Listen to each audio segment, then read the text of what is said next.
Jokowi tetap presiden kita, resminya begitu. Secara konstitusi begitu.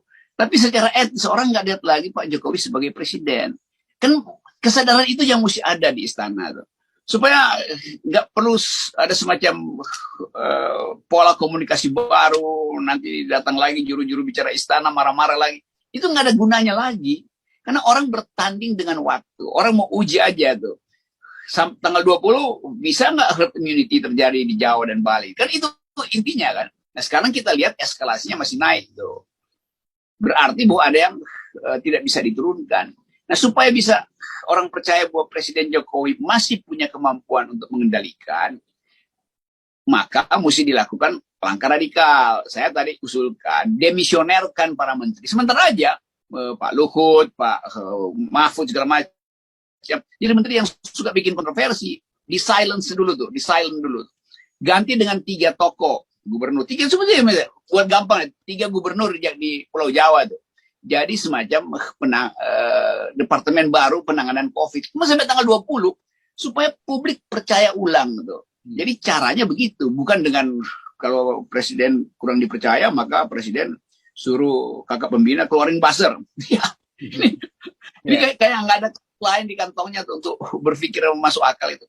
Ya. Akibatnya mengalir juga di situ dan udah pasti buzzer itu nggak punya kemampuan. Nah itu dilawan mama aja bentar.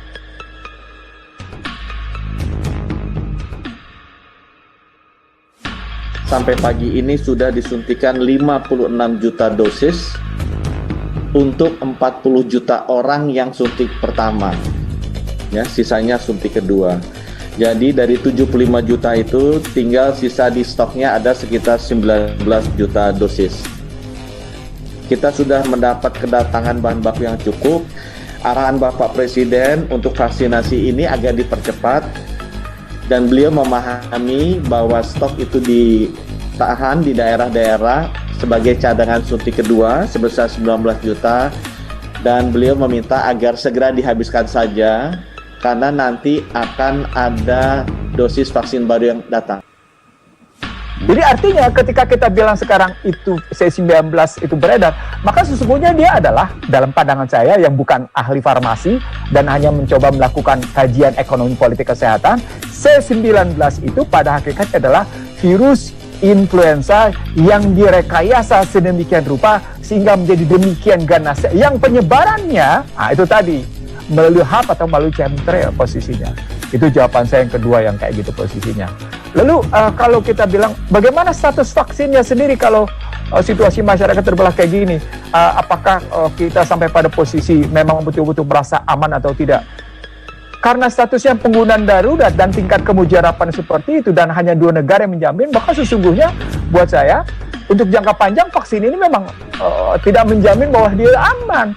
Maka penjelasannya adalah, tadi 2 kali vaksin mati. Nah, ketika 2 kali vaksin pun mati, itu ceritanya berarti mutasi virus jauh lebih cepat dari cerita vaksin. Terbukti, vaksin ini sesungguhnya tidak mampu mengikuti perkembangan lebih lanjut. Artinya research yang dilakukan, yang statusnya hipotesis atas jawaban vaksin, itu tidak lagi mampu menjawab bagaimana mutasi dari virus itu yang sudah bergelombang sedemikian rupa. Muncul pertanyaan, ini menarik di sini.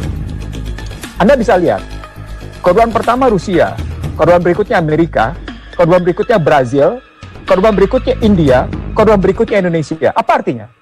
Semua negara berpenduduk padat itu dihajar habis sama vaksin. Dihajar habis sama C19. Nggak ada yang nggak kena. Itu posisinya. Artinya apa? Masuk ke isu yang saya bangun tadi. Ini jangan-jangan memang motifnya depopulasi nih. Istilah saya lebih sederhana.